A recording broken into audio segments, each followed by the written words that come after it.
If you have ever started working on a project and felt like giving it up within the hour, this video is for you. Maybe you finished your masterpiece, or at least what you thought was going to be a masterpiece, and when you're done, the final result and the image you had in your head are so far off you don't even recognize what it was supposed to be. Have you found yourself wanting to get your work honored in the Louvre, only to feel like it belongs on your mom's fridge, out of pity? If any of these things ring true to you, I've got something important to tell you today.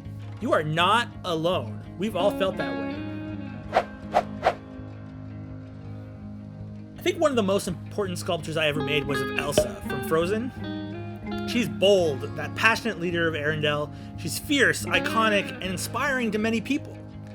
And inspiring to me. I wanted to make this awesome, amazing sculpture of her. So I loaded up some reference images, did some work on scale. I even did a little bit of practice work.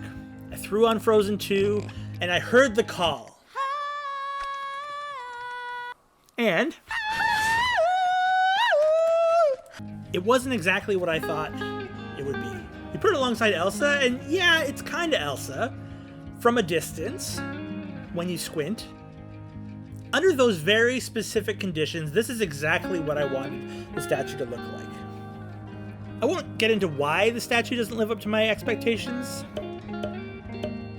but I do want to get into the feelings that I had. Help me! I'm feeling... When I was done and it wasn't exactly what I hoped for, I felt bad. I was disappointed. I felt unworthy, untalented. I thought it was ugly. I thought the whole thing was pointless. I started thinking, why am I even trying? I'll never be as good as a real sculptor. I'm not good at anything. Boy, that escalated quickly.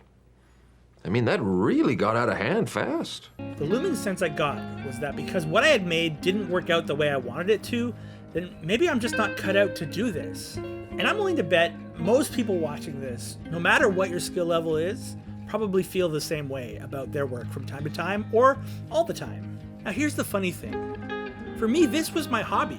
It was something I was doing for fun. And oh, it was so much fun. You know, at the very beginning of all this clay stuff, I started watching videos about clay and checking out what people could do with clay, and I was amazed. From the first time that I touched clay and played around with it, I felt a joy I didn't even know I was missing. And throughout my earliest projects, even to now, when I sculpt, I'm in a good place. You're in the good place. You're okay, Eleanor. You're in the good place. Until a project inevitably comes out wrong. In making a thing, joy and disappointment run so close together. How is it possible that I love what I'm doing and I hate what I've done? It all comes down to a question of why I want to make stuff. It comes down to where I put the value in making things. Take a thing that you're making and think about where you put value in it. Where does its value lie? I think the problem we have is that we're taught from a very young age that value is in the end result and not the process. Let's take school.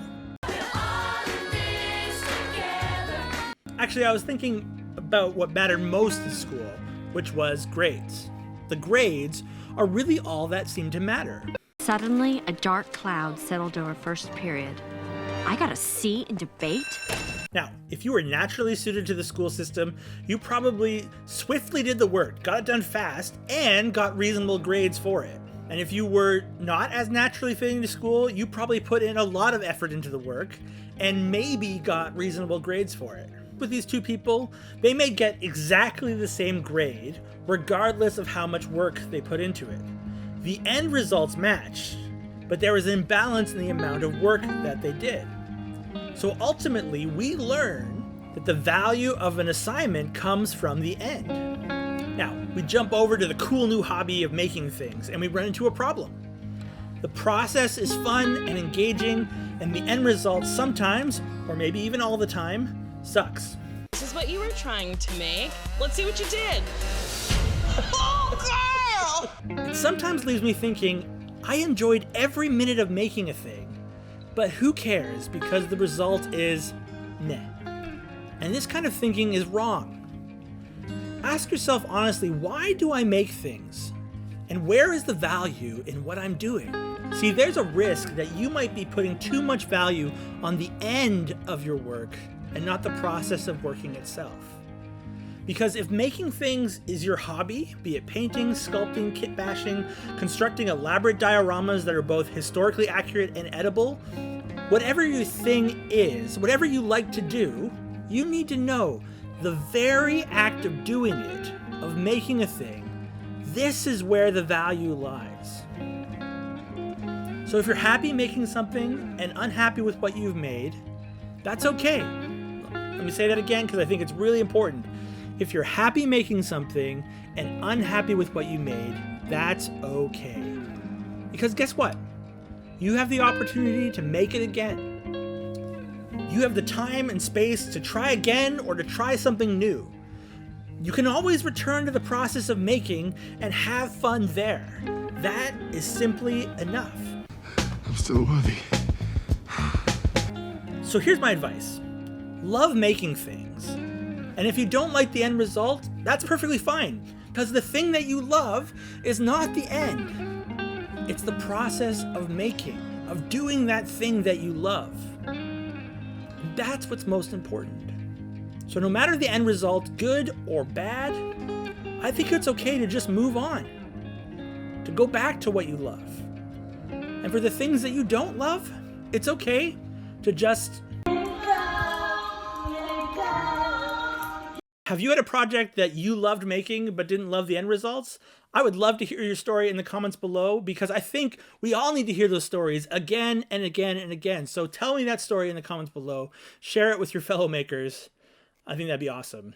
Here are some links to some less than great projects I've shared. They even come with less than great video editing. So it's really a 2-for-1 deal on practicing what I'm trying to teach here. In the meantime, I'll be back soon enough with another sculpture, good or bad. I would love to share it with you. So get out the old YouTube checklist. Feel free to send me a like and a subscribe. And get out there and have some fun. And in the meantime, keep being awesome.